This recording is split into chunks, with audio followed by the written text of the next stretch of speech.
Welcome to the Bill Walton Show, featuring conversations with leaders, entrepreneurs, artists, and thinkers. Fresh perspectives on money, culture, politics, and human flourishing. Interesting people, interesting things. Welcome to the Bill Walton Show. I'm Bill Walton. What do you think about this statement?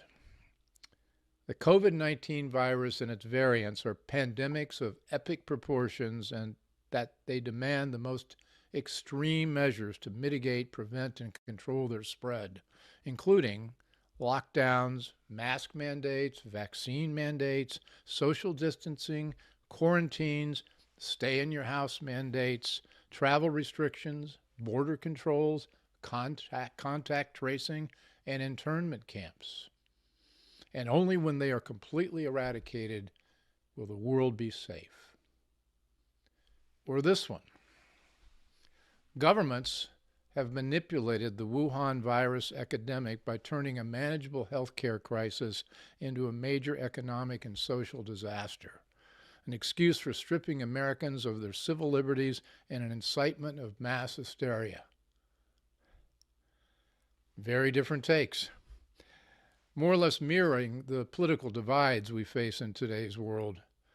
So what's true? I mean, what do the facts show?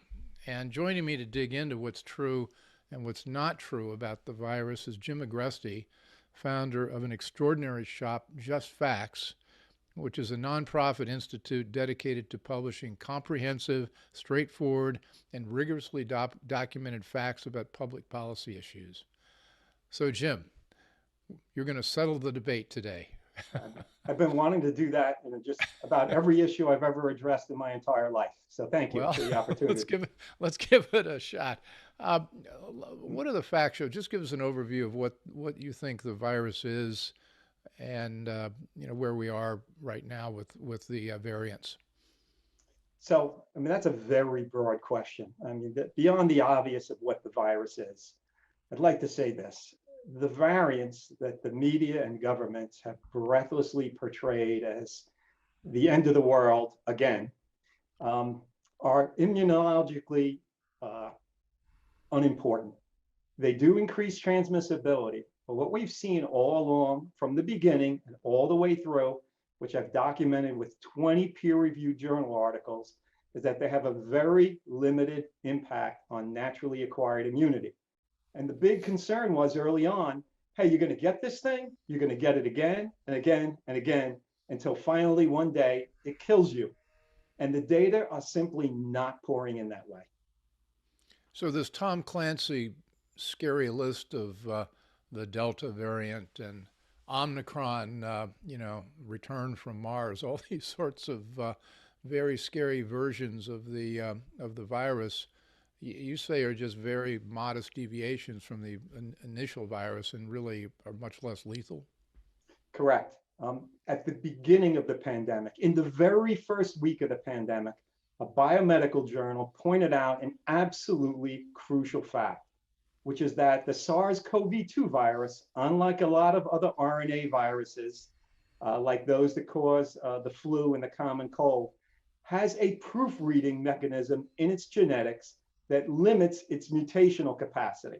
It's not that it doesn't mutate, it just mutates much more slowly than other RNA viruses, which means that the immunity we get from catching it and recovering tends to be long lasting. That is the case with a lot of different viruses that we vaccinate for as children. Measles, mumps, rubella, polio, the list goes on and on. It's actually the norm. The flu, for instance, influenza, which people sometimes vaccinate for every year, is a very rapidly mutating virus.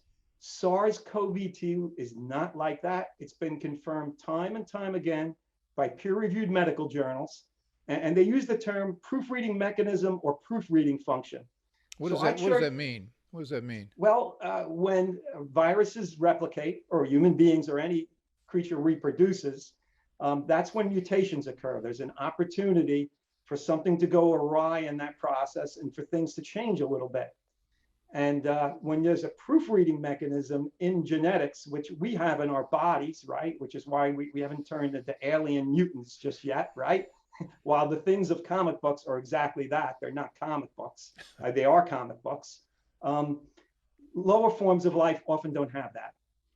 But the SARS-CoV-2 virus does have that, and it prevents it from mutating too wildly. So isn't the, but this is different from flus. Don't flus migrate or mutate from year to year? So that's why we need an annual flu shot. That's exactly what I'm saying. This is much different from the flu. So this idea that we've got to get a separate vaccine, if you've been vaccinated for 19, that you need to get one for Delta and now Omicron and what other new ominous name that they come up with, it's really much ado about nothing? No, I wouldn't say that, because the current crop of COVID-19 vaccines do not replicate the full spectrum of what we get when we have naturally acquired immunity from catching the virus and recovering from it. It's a much broader immunity involving not just antibodies, but B cells, two types of C cells, and the vaccines trigger that to some degree, but it's a much more narrow immunity. And studies looking at what happens in your body, looking at the immune response triggered by your body, show that. And also it's something that you would know theoretically from understanding the science between how the RNA vaccines work, which is they trigger your body to produce a certain kind of spike protein with two what they call proline mutations. I don't want to get too technical here, but they try to give it a little bit of breath like natural variation. But in our bodies, if you catch this virus replicates millions, billions of times, depending on how long you have it. And each one of those is an opportunity for a mutation. So you get some mutations and your body builds an appropriate immune response to those, unlike the vaccines. So the current crop of vaccines, should I say. So let me get personal. I got COVID-19 about 7 weeks ago, tested positive about a week later, had some symptoms for about a week.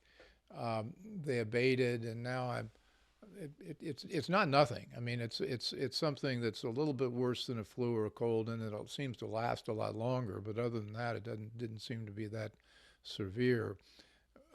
Dr. Agresti, does this mean I now don't need to get any more vaccines? What's it mean for people who've had it, recovered, and have the immunities? Well, this doctor says you should consult with a real one. We'll put a footnote under the. By the way, I always get a little cocky and arrogant when I get an email from a doctor that calls me Dr. Agresti after they've read my research, and they just presume, hey, this guy's got to have a PhD in microbiology or something. Well, let me do a quick plug for your website. It's justfacts.com. Yes. Everybody ought to go onto that website. It's an extraordinary trove of information, extremely well researched, extremely documented, and not just about this. There's a show that you and I need to do in the future on monetary policy and fiscal policy. You've done a lot of work on, and the depth of which you go into every public policy, or not every, but the ones you've covered so far, is really worth everybody's paying some attention to. So I can see why he called you Dr. Agresti. I may stick with that. I've had quite a few of those emails come in that way, and every time it makes me feel good. But anyway. So my question is, do I need to get another jab? It varies depending upon your situation, how old you are, what kind of comorbidities you have, what we learn about the Omicron variant, which is all new at this point. But thus far, even the Pfizer vaccine, which the government and CDC and Pfizer and all these people are saying, well, you know, this Delta variant, it's really getting in the way of what we plan to do here. And by the way, in England, where they keep extremely detailed medical records on everybody, about 60% of COVID deaths in this late summer were COVID Delta variant deaths were among the fully vaccinated. So it provides them with a convenient excuse to say, well, it was this variant. It's not. And I'll tell you how I know this. There were studies done early on, one published in the New England Journal of Medicine in June 2021, saying that this Pfizer vaccine works well against the Delta variant. I think the efficacy was 88%.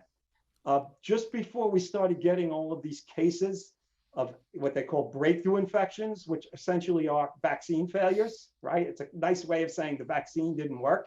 Yeah. If you remember, it was a big study from the CDC out of Provincetown, Mass.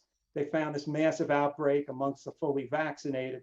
A week before that, Joe Biden, in prepared remarks, said, once you get vaccinated, you're safe from Delta. And I can quote a bunch of other early things that happened before all these breakthrough infections. Well, in that case, it should have been Dr. Jill Biden. Doctorate in education, as I recollect. But yeah, I mean, I don't take medical advice from him quite that often. Yeah, but they're prep remarks, right? This is something his people, I'm sure the CDC had a hand in it. He had an EPA official there. He had people there. This isn't something that came out of his mouth. This is something he read from a script.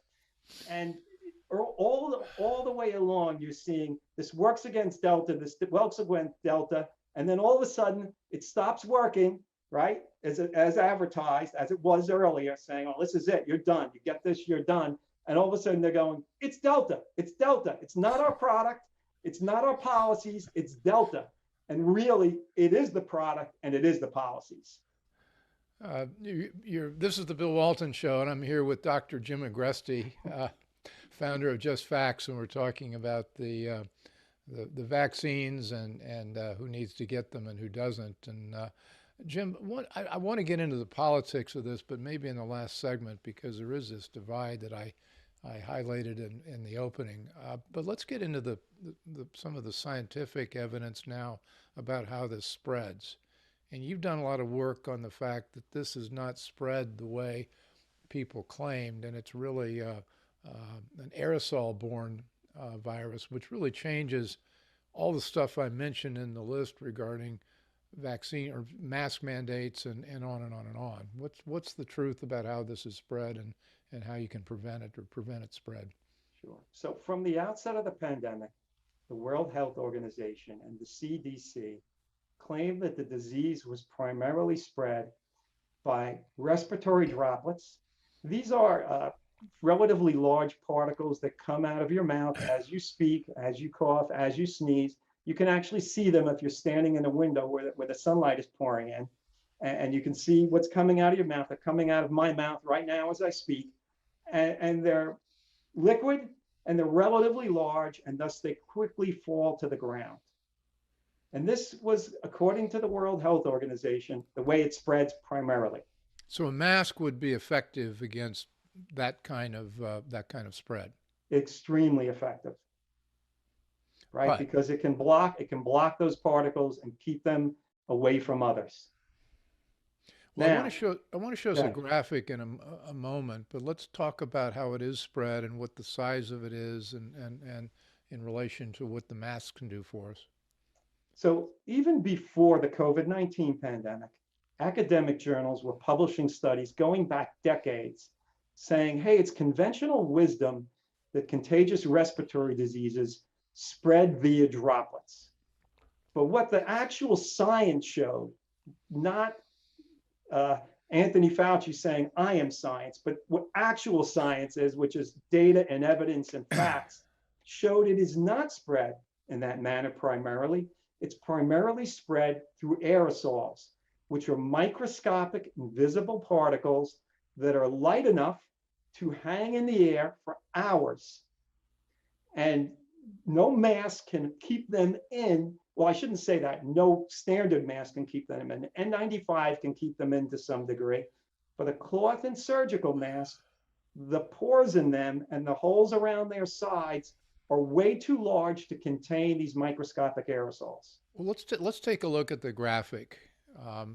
We'll put it up, but describe what we're looking at here with the relative size of the virus versus the mesh and the masks. So in the middle of the chart is a small circle, and that is the size of about 90% of the respiratory aerosols that are emitted from someone who has COVID-19. If you'll see on the right side of the chart, You'll see all the sources there. You'll see that's a study of the proceedings of the National Academies of Sciences. And then on the outer perimeter, you see a circle for a surgical mask getting larger. And that's about 17 times the size of these respiratory aerosols. And that is the finest surgical mask found in a study in an academic journal that long predates the COVID-19 pandemic. See, what you're having right now during the pandemic is there's a lot going on. People are rushing to find solutions. It's been politicized, as you say. This data predates the pandemic. These were studied on a wide range of surgical masks, and this is what was found. And then that larger circle is from a cloth mask. It's the finest pore in a series of cloth masks that were tested. And that's the size of the pore of the mask. And compare that to the respiratory aerosols. You can see there's no way these are holding in an appreciable amount of these aerosols. So these little blue masks that we've been inflicting upon us for the last 2 years, you're saying the mesh in that is 100 times larger, or the gap in it's 100 times larger than the virus. So I think it's 100 versus to 1. Is that so the blue mask of surgical masks, the gap is 17 times. Okay. Right, the pores are 17 times larger. The cloth mask, you're looking at about 80 times larger, up to, by the way, the worst cloth mask in this study was 500 times larger. Okay, that's the best I'm showing on that graphic. And also, as we all know, these masks don't fit perfectly. And that's not a big deal if this were spread by droplets, because it comes out of our mouth, it hits the mask, and it stops there. But when you get into something that's an aerosol, it can stay airborne for hours. So what will happen is it will pour outside the top, bottom, and sides of that mask. And again, I've documented at justfacts.com numerous studies that show this.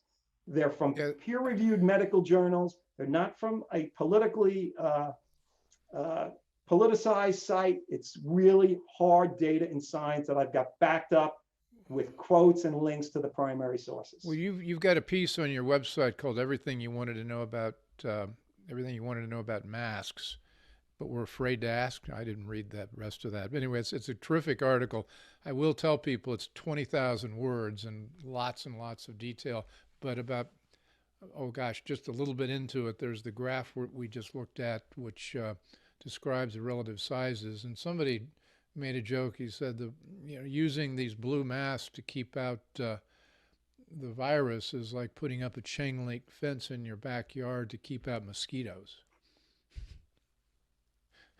So I think that's an accurate word picture of what we see going on here. Well, what does work? I mean, and I also want to talk about the risks that masks present. But what does work? I think you mentioned something called UV Disinfection Systems. Yeah, so let's back up a little bit, if you don't mind, to your original question about what the CDC and the World Health Organization did. So for the better part of the year, they claimed against all evidence that this was spread by respiratory droplets. They also mentioned that touching a contaminated surface with your hand could do it as well. But the primary thing was respiratory droplets. And what the science journals were showing is, no, these things fall to the ground too quickly to get into somebody's respiratory tract. You have to be a really close talker, getting really close to somebody to get the spit from your mouth into their mouth or into their nose or into their lungs. That's why it spreads so quickly in Italy. Actually, that was northern Italy, and they don't talk that close. Anyway. Hey, I'm Northern Italian, and I can attest. Yeah, that's the way we roll, man. We get close. So we continue. You were. It's okay. I lost my train of thought there. Well, we're talking about the drop spreading and the fact that you can't get it on surfaces. And of course, for the first year, everybody was walking around with these hand sanitizers, and every time you touch something, people would be wiping it off. And then I think CDC finally came out and admitted that it doesn't spread on contact on hard surfaces. Yeah, rarely, they said. You can't rule out any of these really from a scientific perspective, but you can say this is a very minor mode of transmission, if at all. Well, let me insert a something I hadn't really thought we'd want to talk about, but it bears on this. It's the precautionary principle. And you know all about this, but in my layman's way of understanding it, it's simply that if there's a risk, you've got to do, if you really want to be safe, you've got to do everything you can to mitigate that risk. And without really balancing the trade-offs between the cost of mitigating the risk versus the taking an acceptable risk. And so a lot of what we're seeing with the virus, and you've documented, is that there are very, very tiny percentages or probabilities that something bad can happen, but none of those justify shutting down society, shutting down the economy. Thoughts? It's a simple matter of weighing risk and benefits. It's grade school logic, and it seems to have escaped a lot of the medical establishment, a lot of the government, a lot of the media. But you do have to weigh all of the benefits versus all of the harms. And throughout, they've consistently failed to do this. And a number of academics, quite a few now, have spoken up saying, hey, listen, I was an early proponent of the lockdowns, but the way this is panning out here, what I'm seeing, we didn't fail to consider the other side of what would happen if we do this. And it's far, far worse than any lives saved by the lockdowns, if any, because what happens, because this virus spreads so rapidly, the minute you end those lockdowns, unless you have immunity, herd immunity, this spreads. Not only that, you can have immunity either via a vaccine or having the disease, which is why I hesitated on your question, but it might not serve you well if your immune system is compromised. People who have serious diseases like cancer and they're getting chemo, their immune systems are compromised. Our immune systems are compromised by something as simple as a lack of sleep. I've seen a number of people get really bad cases of this, including a good friend who was fully vaxxed. And what he did is he burned the candle at both ends. He stayed up a lot. And next thing you know, he was totally wiped out by this, because a vaccine isn't like an antiviral medication or an antibiotic that directly attacks the virus. All it does is prime our immune system to react more quickly when it encounters the virus. And if that immune system is not working properly, it will be ineffective and sometimes useless if your immune system is really weakened. Well, what do you think about that list of measures that I introduced the show with, which lockdowns, mask mandates, social distancing, quarantines, stay in your house mandates, travel restrictions? Does any of that help, or is the costs of those things so much higher than the possible benefits? We have an article on the homepage of Just Facts called Crucial Facts, Essential Facts about COVID-19. And it goes into detail, and it shows that the costs far outweigh the benefits of these very draconian measures like lockdowns. Each one of those things is very complicated, and sometimes it's hard to measure benefits versus risks because it's not a controlled experiment. But when it comes to lockdowns, the data are crystal clear. Many, many more times people will be killed by those than will be saved. And I use the word will in future tense because some of the harms of the lockdown, in fact, many of them might not manifest immediately. You know, the virus tends to kill very older people. Well, these things that the lockdown causes, like anxiety, missed medical care, unemployment, tend to kill people over the long term. So they might take 5-10 years off the backside of somebody's life. Well, you and I got introduced when we did a show over a year ago talking about the person or man years lives lost from COVID versus the man years life lost from all other causes. Let's fast forward to today. Do you still stand by that? Has what's happened in the last year and a half proved that to be still true? It's been confirmed time and time again. I've read studies in academic journals, and I'm like, this number is exactly the same as the number I calculated back in April or May of 2020. I think that's when we first talked. It's just coming out now. It's like right on the nose. So yeah, I absolutely stand by that, and it's what the data has proven to show. It's an extraordinary difference, though. I mean, what's the average life and expectancy at birth in America is about 75, and the average age of death of COVID victims was, I think, average life expectancy at birth is 79, and COVID deaths were at age 75. But if you take a look at mortality tables or life expectancy tables for people who are 65, they're supposed to be living another 15 or 20 years, and in fact, because it disproportionately affects old people, COVID really changes things for them not that much, and by locking everybody else down, it ruins so many years that they have left. And the drug issues, the failure to get heart treatment, diabetes, cancer, so on and so forth. That I think is the cost you're talking about, right? Yeah, and it's also the anxiety that was induced by the constant fear mongering that was done to scare the public into submission. I mean, you have an enormous amount of mental health issues, and anxiety is a tremendous killer. And oftentimes it just doesn't happen right away. It might elevate your blood pressure much earlier in life than it otherwise would, which ultimately kills you maybe at 65 when maybe you would have lived to 75. Now I'm saying maybe because I'm using a hypothetical example, but there are hard numbers on this that I've documented in our research, and it's enormous. Depression, all of these things that have come from the fear mongering are harmful to people. So they say, well, we scared them into submission. Well, that's fine, but what did you do also? You might have protected them from spreading COVID temporarily during this lockdown, and it came right back the moment the lockdown ended. And so what have you even accomplished here?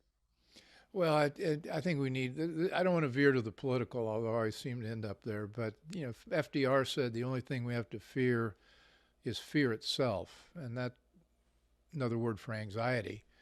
And our public leaders have done just the opposite. They've whipped up fear, and instead of leading us out of this, they're leading us into it even deeper.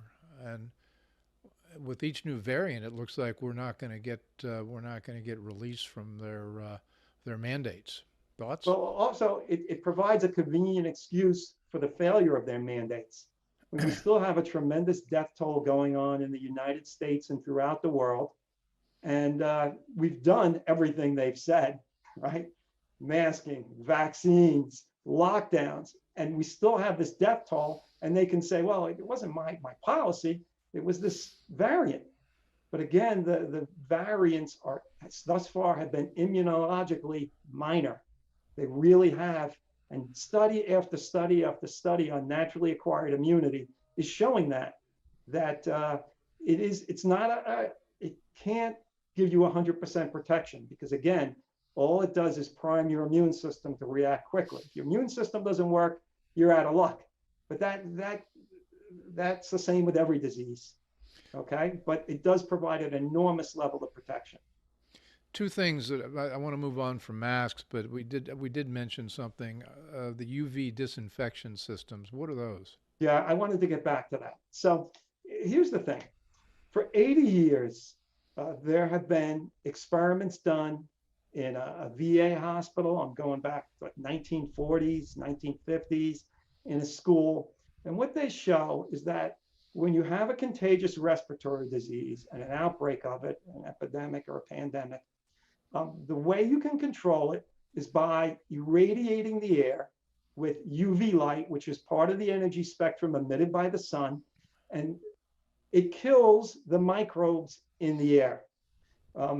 You can't, because these aerosols are so fine and so, what do you call something when it's all over the place? Omnipresent, right? Omnipresent, how's that? In a room. Okay, we get $5 for a big word. Yeah, an institution like a nursing home, you really can't contain them. You have to kill them. And there have been studies done showing point blank, this absolutely kills the microbes. It can reduce transmission to almost nothing, which is what you have to do when somebody's old and immunologically compromised. You have to prevent that virus from getting to them because their immune system won't work. And what did government do? Particularly New York, New Jersey? They put people that had this virus into these homes together, said mask up, and none of it worked. They died in droves, and they're still dying in droves. And this could be prevented with a UV system. There's different types of ones that I go into in my article on masks, but these work. Now, this is the really nefarious thing, and this thing gets me so angry.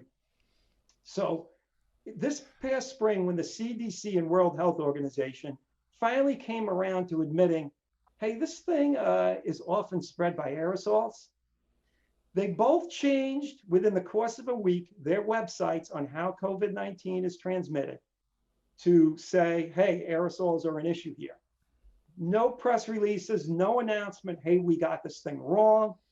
And this is what they did. They used to have a statement on that page when they were denying the reality of aerosol transmission, saying it's very, very rare. It only comes out from certain medical procedures.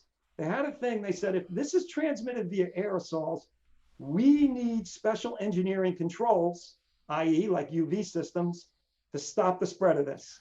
UV systems, how can we get one?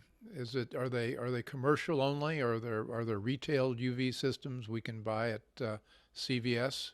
Can I get to that after I finish this point? Because I'm almost done when it's super strong. Okay, so they said, hey, you need these engineering controls. On the day they changed that website to admit aerosols were a big factor, they deleted that statement. That's nefarious. I'm sorry. They admitted, they knew you needed controls. And when they finally, if you had aerosols, and when they finally said, hey, we have aerosols, instead of saying, hey, we were wrong, we need to do something different now, they deleted the incriminating statement. It basically said, hey, we've been doing this all wrong. We need to do something different. So to your next question, where do we get them?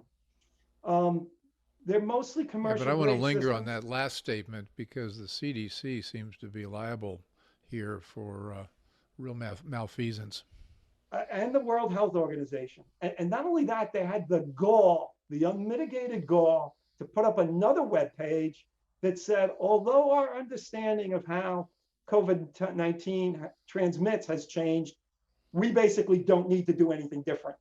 Now, their own website said, you do need to do something different. And they just disappeared that evidence. And I've got, by the way, links to that, to archives of those pages. You can read it. You can see it with your own eyes. Which article is that in on your website? That's in the article on masks. Okay. Everything you wanted to know about masks. So let's go forward in terms of, you and I talked about this a year and a half ago. We were both skeptical about the overall lethality of the virus, and that it was really, if you look at people under the age of 75, it's pretty close to the flu, a bad flu season, but it's not much worse than that. But over 75 into the 80s, it is much more lethal, and we thought we really need to protect those vulnerable people. And what you're saying is that had we gotten that knowledge out about the UV systems and their effectiveness in dealing with aerosols, we could have prevented a lot of deaths in nursing homes. There's no question in my mind, and we could be preventing a lot of deaths. Now, let me say this. I don't think the break-even point on the flu is 75. I think it's more down in the 20s or 30s, but because COVID-19 is so much more transmissible, it gets to a lot more people a lot more quickly. But that aside, absolutely, we could and should easily be saving lives, and they knew that. And yet, instead of taking the responsibility, which is what an honest person would do, and say, I screwed up big time here, let's change course, they didn't. Well, I keep wanting to find out. I want to run out and buy one of these UV disinfection systems. Where do we get them? Okay, so the really good ones, they're called upper air room UV. They're only really affordable for institutional settings like nursing homes and hospitals. Now, scaling down from that, typically if you have an HVAC system in your house, you might even have one in it right now. Okay, I know I have one. I have a relatively new HVAC system, and you can get it added at a relatively reasonable cost. You can get one, put it in line, and as the air runs through that system, it gets disinfected by the UV light. Now, the problem with that is you only get a certain amount of turnover in an HVAC system over time. So if you're sitting there across the table from someone and you have it or they have it, odds are that's not going to protect you. There are room units. I have one actually in my dining room, but the data on them is a little less than ideal in terms of how effective they are. But I looked for one that had the most power in it, and I ordered one. And when we're done here, I'd be happy to send you an email link to the one I Well, have. I think we need to get it out on our website, yours and mine, because we could make holiday dinners a lot happier this year if we said buy one of these machines. you, they're doing things. People are not letting people come to dinner because they're not wearing a mask, or they haven't have the vax or whatever criteria. Maybe if we just convince people that aerosols were the culprit and here's how you kill them, we could make a lot of lives happy. Yeah, I mean, again, you got to be careful with these units because they're not really proven or tested. But the technology is in there. They are moving the air and they are using it. But how effective they are in the real world remains to be determined. Okay, this is the Bill Walton Show. I'm here talking with Jim Agresti, founder of Just Facts, and done tremendous work into the realities and details about what the virus is and what the virus isn't. And before we go into another area, we were talking about masks. Masks are not very good for you. They not only don't protect you from the virus, but they do a lot of harm.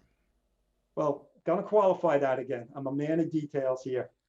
Let's That's just why say that's why I the want you to drop footnotes to my generalizations. I appreciate it. yeah.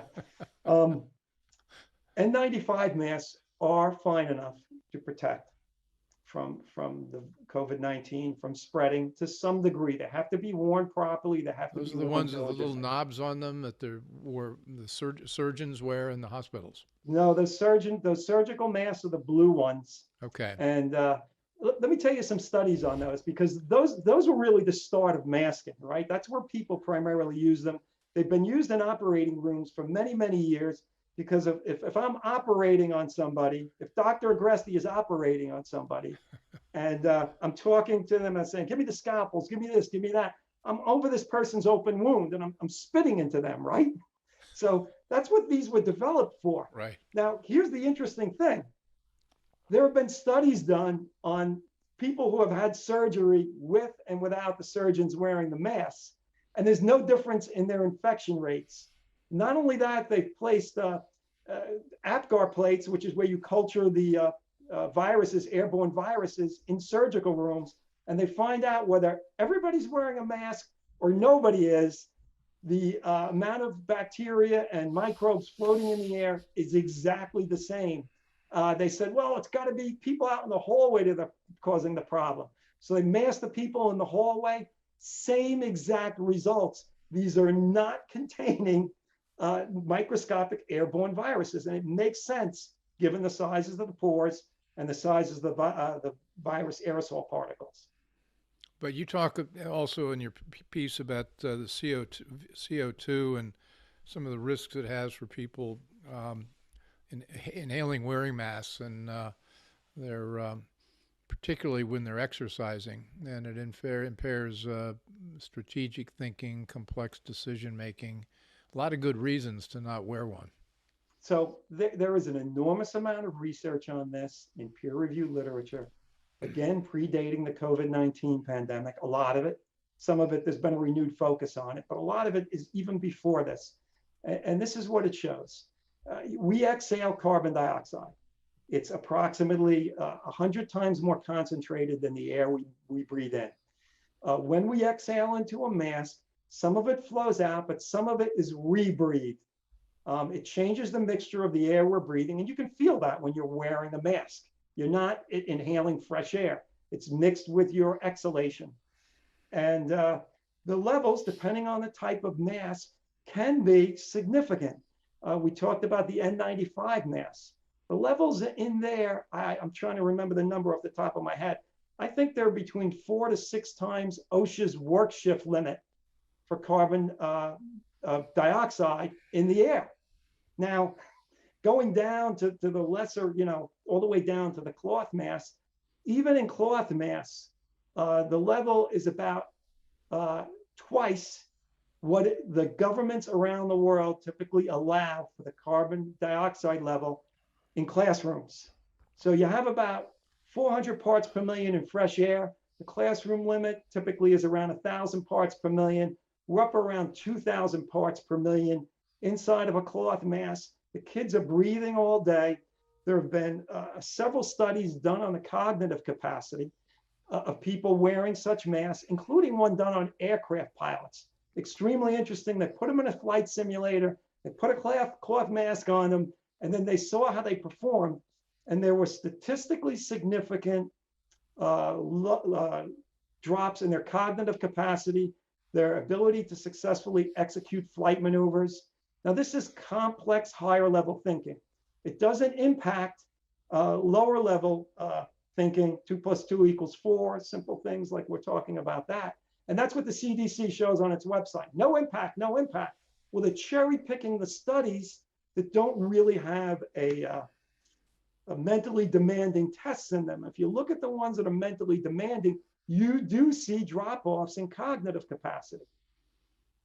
Well, that's why I don't need any drop off in cognitive capacity. That's why I'm a mask resistor. Somebody sent me a video of a group of 6-year-olds and having a, they don't call it a Christmas event anymore. They call it winter sharing. Very politically correct. And it was like 40 kids, and they were all sitting on they're standing on these marks on the floor, on the gym floor, socially distanced, of course. And they're all wearing masks. And they were singing and dancing. What do you think? Okay, forget about what I think. Let's look at a study here. Okay. So there was a case in California that the CDC did a study on. And it was a teacher. He or she was unvaccinated and came to school symptomatically ill with COVID. Didn't tell anyone. Maybe thought, I have a cold, I've had it 1,000 times before. Let's just call it he for the sake of argument, because the name is unknown and the gender. The classroom was set up with the windows open, we're in California here, with everybody masked, with the furthest student 50+ feet away from the teacher, and half the kids or more in that class caught COVID from the teacher. They know because they tested positive shortly thereafter. And it was, let's just call it a small super spreader event. All right. Now, what does the CDC blame on this? The teacher took off his mask a couple times to read. See, that's the reason. Not that the kids were all masked, not aerosols. It's the teacher took off his mask a couple times. They even said mask compliance was high. It can't be perfect anywhere. I mean, you go on a plane, you take it off to eat, drink. So this is the depth of their blindness to see what is going on here, that this is not working. You're getting massive spread here in a situation that if what they were saying was true, you'd have no spread. The kids are masked, the windows are open, everybody's distanced, yet they're coming down with this. Oh, and by the way, the other culprit, it's a Delta variant. So we're segueing. We've covered about 10% of what I wanted to talk with you about, but that's what always happens with us. But we're segueing into where we are now and the new variants. And I want you to go back into what you think about what we ought to think about that and what the next variant might be after Omicron, because we know they'll invent one. And it to me, it dovetails into the political agenda or the power agenda that seems to be operating here, and CDC, World Health Organization.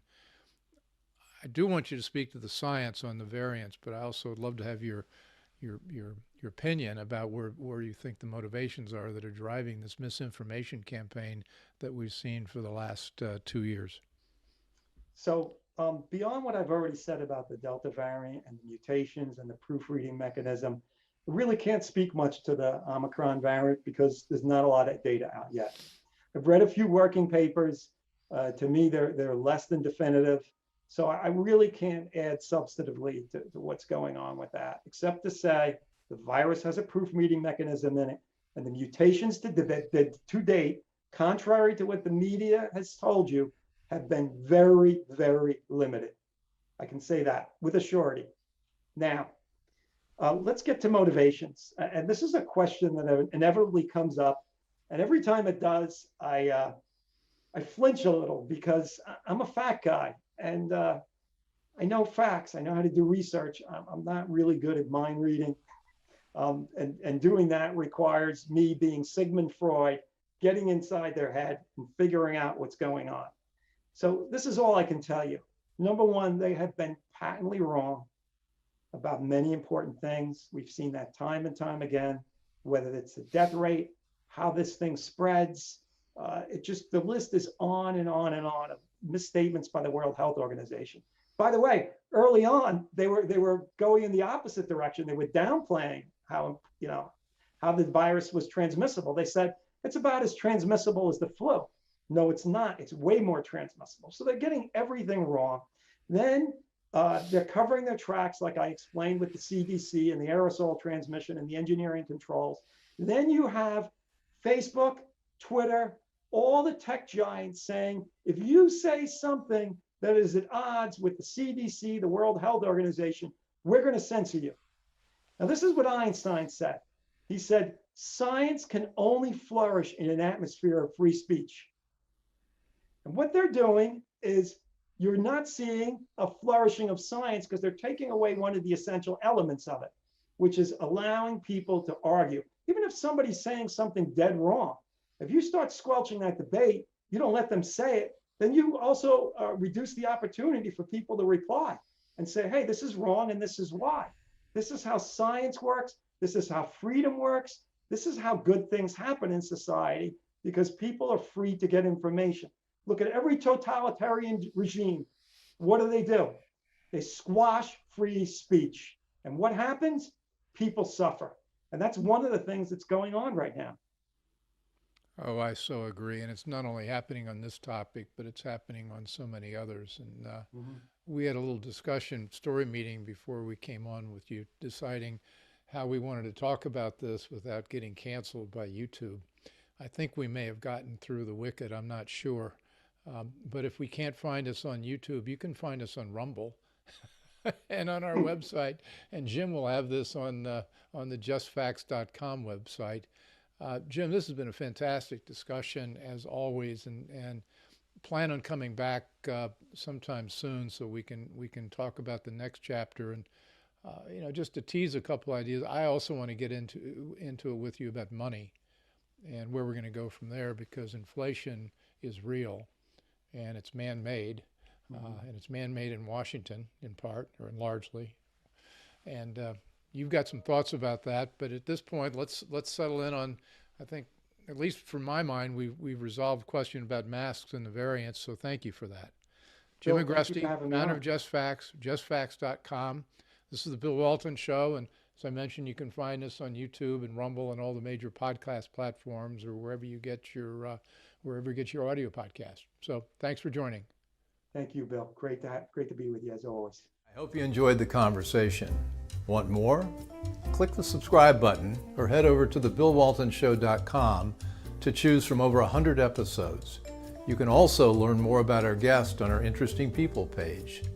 And send us your comments. We read every one, and your thoughts help us guide the show. If it's easier for you to listen, check out our podcast page and subscribe there.